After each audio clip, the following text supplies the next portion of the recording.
Yan mga kapatid, nag-rescue kami. Titignan din natin kung kakayanin. Tignan natin kung kakayanin, ha. Si Dengdeng ang alanganin. Mga kapatid, may hawak akong tawag dito, paracetamol.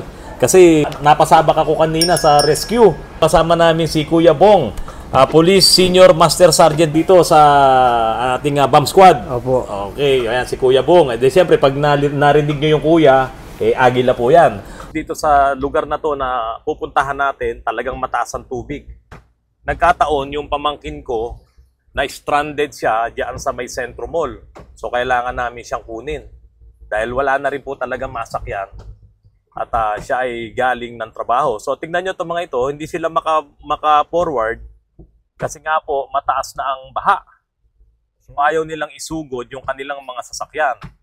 Ito nga po ang problema mga kapatid kapag ang inyong mga sasakyan ay mabababa at hindi nyo talaga kayang isugod. Kasama ko yung ating 4x4 nandun sa likod. Yan. So ito po, sinugod yung Innova. Oh. Yan, lit-lit ng gulong. Yan, tignan nyo. Oh. Lubog siya. Oh. O, tumawid. Ito yung lugar dito sa Don Mariano Subdivision. Actually, nandito yung isang customer namin na lumubog na yung kanyang Starex at humihingi nga ng tulong para maiangat namin yung kanyang sasakyan. Kapag po mga baha, dito kayo sa lugar na sa gitna. Kasi mga kapatid, ito mataas yan eh. Ang design kasi ng mga kalye natin, sa bandang gitna, nandoon yung pinakamataas na portion. So huwag kayong pupunta doon sa gawing kanan kasi lulubog talaga po kayo dyan. Sunduin muna natin ang mama mo para siyang maiwan dito kasi walang tao. At sinundo namin, pagdating naman doon malapit sa bahay, nag-message naman yung pamangking ko. Kailangan din niya ng rescue kasi may sakit itong bata eh. Kaso nagtatrabaho, kailangan niya namang uminom ng gamot. Hindi siya makauwi dahil wala siyang masakyan. Sige, sabi ko, rescuehin na muna natin, kunin muna natin si mama mo, rescuehin natin si Koji. Tapos, balik tayo sa shop kasi may usapan nga kami ni Kuya Bong. So mga kapatid, kailangan kong sugurin talaga to para makarating kami doon sa pupuntahan. Tayo naman, kung may madaanan tayong kailangang i-rescue, i-rescue natin. May dala tayong panghila dito.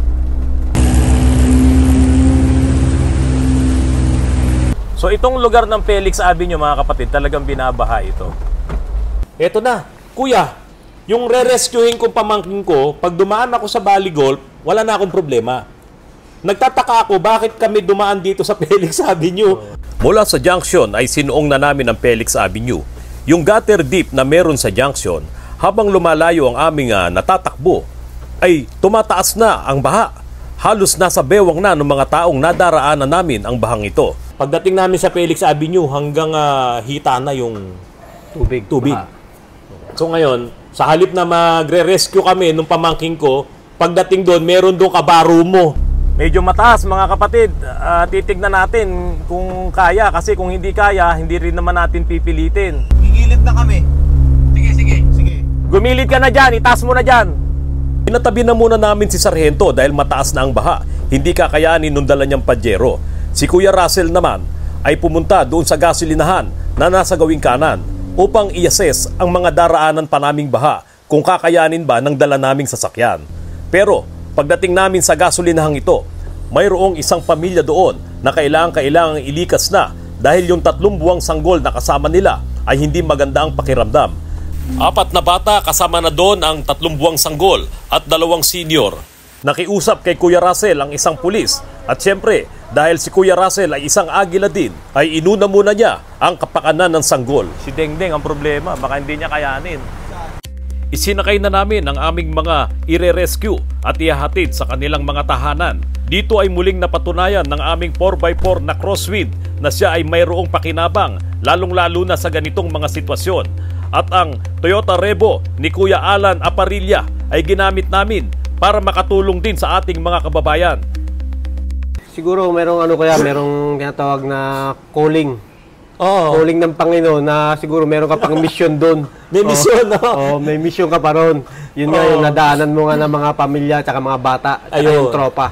Yung dalawa naming dala mataas. Yung Pajero hindi ganun kataas eh. 4 inches lift. 4 inches slip lang o ano, natakot ka ba? Natakot po kasi lumakas pa yung ulan. Tapos naalala ko din baka mamaya tumirik kami. Tapos nung nakita po namin ni Kuya Glenn na yung katapat pala namin, tawiran siya eh, pero pwede ka na mag-U-turn eh. Tapos ayun, nag-U-turn na po kami. So, huminto ka na, hindi ka na sumunod sa amin. Hindi na po kami sumunod. Kaya.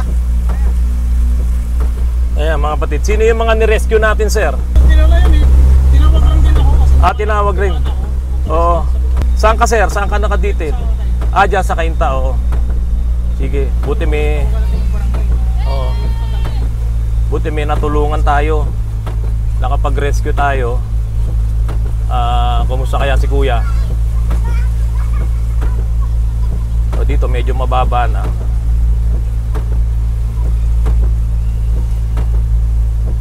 Bali, 6 yun, ano? So, ni-rescue namin yun. Kinalimutan muna namin yung pamangking ko. So, anong sabi nyo? Anong sabi nyo kay Koji? Sabi ko, pahintay lang po kasi may ni-rescue pa na pamilya. Pamilya. So, inuna muna namin yun. Kasi alam nyo mga kapatid, doon sa lugar na yun, kung bubuhos pa yung matinding ulan, hanggang dibdib doon, Kuya. Nakapag-rescue tayo ng ilan yun? 4, no? Mga bata, ano? 6. Oh, mga bata kasi doon sa may Felix Avenue talagang hanggang baywang na yung tubig. Oh. Asan?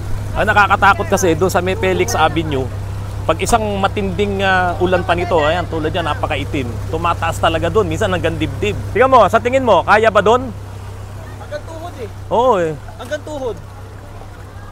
Ang ano diyan hanggang saan kaya yan? Liliko na kami doon eh. Oh. Liliko na kami doon, tapos babalik na kami. May gas station doon isa eh. Malayo pa yun. Hindi, yung gas station yun, yung blue na yun. Oo. Gas station na yun eh. O sige, tignan mo, pag ano, hindi na tayo, ano na lang, ikaw na lang kasi para mahihila kita kung sakali. Oo. O sige. Sige. Hanggang doon lang kami yun, yung gas station lang na yun. Oo. Ikaw, ang delikado ito, gasolina to. Gasolina kasi to eh, hindi ko pwedeng bilisan eh. Ang mahalaga, dire-diretso lang. Hanggang doon. Sa blue na yun, yun yung pader. O sige, try mo. Sige. Pero pag talagang ano, sumobrang lalim, bumalik ka, doon babalik matras ako. ka. Oo. Sige, try nila. Sabay ka na dito. Thank you, sir ah. Oo. Oo. Ano lang naman, pag ganun, hindi abot sa ano. O, Autorans ha. Ayan o, si Autorans. O mga kapatid, ito na yung 4x4 natin. No? Uy, ayan o, ina-rescue namin yung mga bata o. Sa loob. Oh, may baby pa oh. Ito sa loob sila. Ayun oh. O yan oh. Sige po, yatin namin kayo doon. Yatin mo namin kayo. Kuya, pag-alanganin, basta ang mangyari, ikaw muna doon. Para kung sakaling huminto ka, ako hila sa'yo. Hindi tayo pwedeng sabay-sabay doon, walang hihila sa'yo. Ha? Sir, thank you, sir.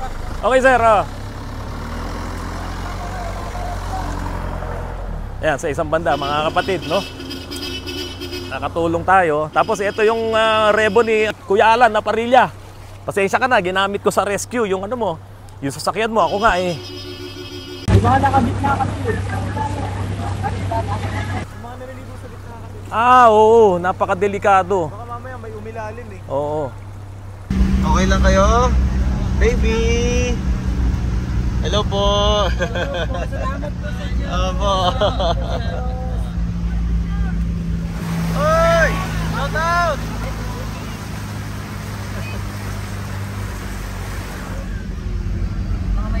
Lawak mo lagi ang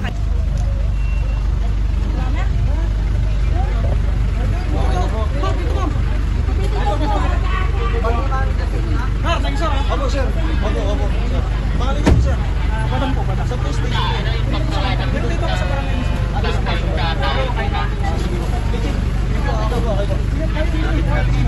Ha? Ano yung sasakyan mo, sir? Fortuner lang ano eh. Mataas pa rin yun sa'yo. Mataas to rebo. Nakaangat yan sa'yo eh. Oo. Yan yung mga gawa ko sa Autorans. Gawa namin lahat yan. Naka-Fortuner din ako. Nakaligtas ako dito. Lalim din dito. Yung pagbaba ng tulay dyan. Basta gitna ka nga lang daw. Oo, buti hindi mo nilusong. Kaso, nag-alangan ako dito kasi sobrang haba na ng... Oo. Yeah. Hello, Patito. Uy! Iwat ako, Presita. Sabi ko dito. Ano ba? Tumatama yung wiper. Oo. Mahaba. Ay, si Repsol Lady, oh. Ngayon, meron pa kaming isang susunduin, pero doon na kami dadaan ng Valley Golf kasi talaga dito hindi na to passable. So sa Valley Golf, papasok kami doon. Wala akong sticker. Sa Valley Golf, bayad ka 100. So balikan, 200 doon. Kaya ganun, di bali. Basta makarescue lang tayo. Ang tindi na, napakadilim oh. Oh. So ito nakakatakot, yung matinding ulan na yan. Yung dami ng tubig na yan nababagsak, kayang-kayang ilubog itong Felix Avenue na yan. Buti na lang yung mga bata na rescue na natin. Tapos susunduin ko naman yung pamangkin ko si Koji de Los Reyes, anak ni Kuya Gil, nandyan sa San Jose, California. Si Atilani, o ayan, susunduin na namin, iuwi na namin sa bahay. Tapos pag alis namin doon, diretso na doon sa hinatid na siya sa may Marik, hinatid na ni Kuya Russell. Pagdating naman doon sa Marik, meron na namang na-rescue.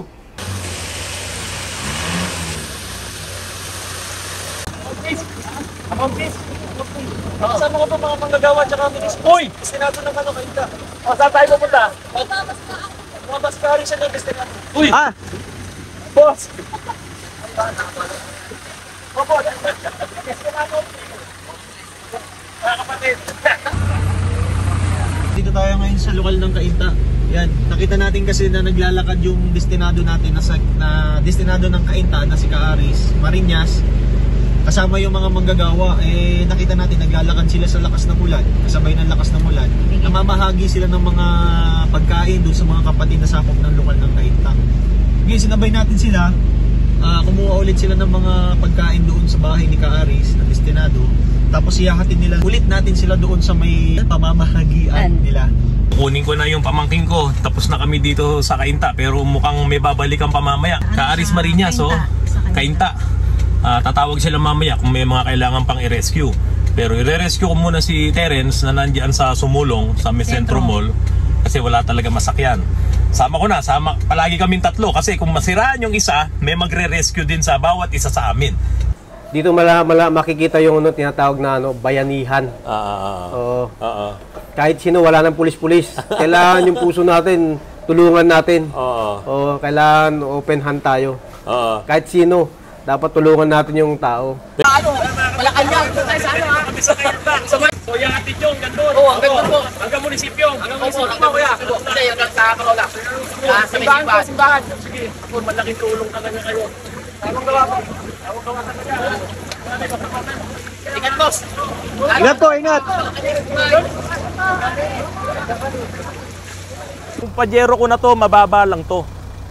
Mga kapatid, mababa lang yan. Pero tinaas natin dahil nga dito sa Kainta, sa Taytay, sa Marikina, lumulubog. Ito naman kay Kuya Alan Aparilla. So ginawa din natin to na mataas, 4x2. Nakita nyo naman yung mga nilusong natin baha kanina. Nako, napakataas po talaga. At nakasurvive itong sasakyan na to at nakatulong pa tayo doon sa pamilya. May 4 na bata doon na nirescue natin. At yun, hinatid na ni Kuya Russell doon sa kanilang bahay. So ang next rescue natin, yung pamangkin ko na nandiyan sa may Sumulong. Mga kapatid, makita nyo yung mga sasakyan na yan. Nasa gasolinahan. Halos lahat kasi ng mga subdivisions dito. Itong kahabaan ng Ortigas Extension na yan, lahat yan lumulubog. Itong Brookside, Park Place, tapos dito sa kabila. Lahat yan. Yan. So kaya yan, mga nasa labas ang mga sasakyan. Dahil sa bakit lumulubog, mga kapatid, ito ang pinakamagandang tanong. Maganda ba yun? Hindi. Bakit ba sila lumulubog? Noong araw, lumulubog na talaga. Pero nung itinaas yung kalsada, lalo nang naglubugan itong mga subdivisions na to. Kasi hindi naman nila pwedeng itaas yung kanilang subdivision. So yung mga bahay nila ang itinataas nila.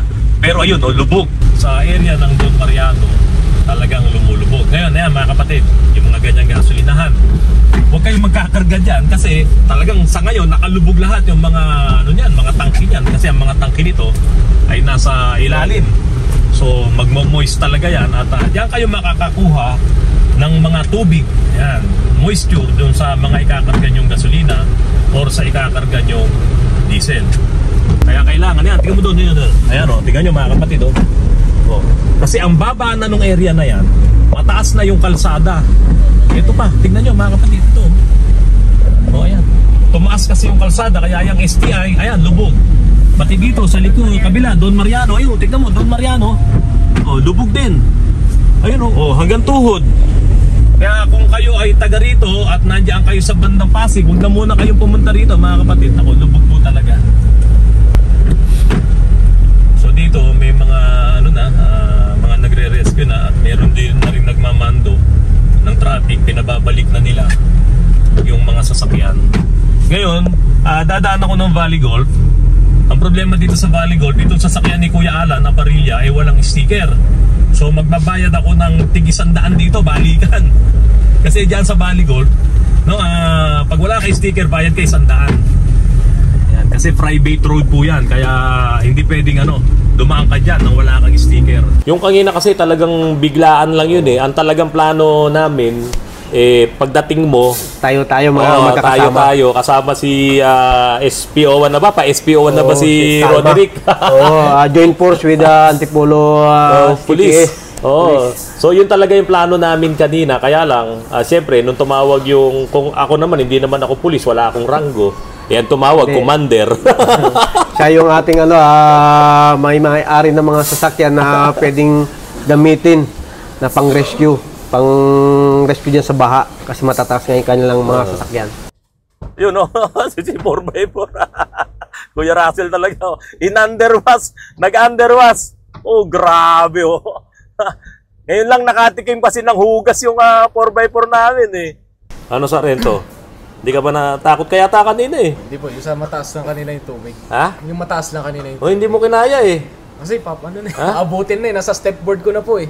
So mataas na talaga nasa step stepboard. Eh. Hindi naman pumasok. Hindi po. So yun lang ang medyo delikado doon, yung clutch, clutch assembly pinasok yun. Kasi manual yun eh. So kagandahan lang, kapag ganun ang situation, huwag niyo papatayin ng engine. Kaya kami habang stationary kami doon sa kanina, lahat ng engine namin nakabukas. Para yung init niya ang magpapatiyo doon sa mga piyesang napasok ng tubig. Para humigop. Para humigop. Tapos, kapag ka nasa baha, lagi ko nga sinasabi, primera lang, tapos alalay mo palagi yung clutch. Huwag mong bibitawan yung clutch mo. Alalay yung kasi pag namatayan ka ng engine habang nandoon sa primera, hindi mo alam kung okay pa starter mo.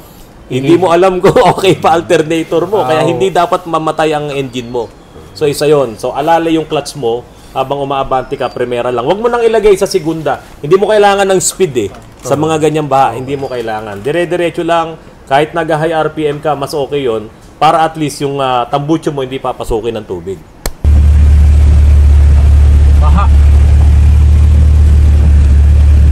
Yung ibang mga kasama namin na nagkaroon ng ganitong mga setup na ginawa namin, huwag kayong matakot na ilusong yan. Sure yan, wala kang magiging problema. Kuya Sandel, lumusong na po eh. Si Sandel. Mga kapatid, ito yung Revo na isa-set up ulit namin.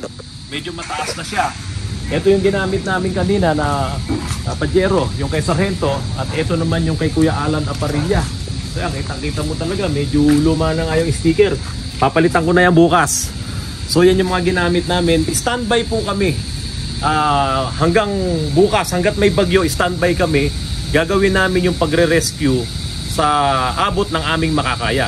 Yung mga customers ngayon namin na nandito, 4 ito na double wishbone. Hindi po kayo nagkamali sa desisyon nyo dahil tulad nga po ito, yung nangyari ngayon na baha at bagyo. Kung wala yung mga double wishbone na to, yung matataas na sasakyan na yan, ipangre-rescue ko doon sa pinakamamahal kong ex-girlfriend. At doon sa pamangking ko, pinakamamahal na ex-girlfriend kasi asawa ko na. So ikaw kuya, anong plano mo? Mamaya, Ito kaya, uwi mo na. laging handa. Laging handa. Laging handa. Kaya pagka may mga kailangan, feel free to text or message us. Pag kailangan din ng mga tulong nila, no, nandiyan naman ang PNP talagang to serve and protect. Okay. So yan mga kapatid, so siyempre dahil si Otorans ang mga kaibigan niya ay mga pulis din, ganun din po ang ating motto. Ganun din yung ating pananaw sa pagtulong sa ating mga kababayan. Kahit sino pwede natin tulungan.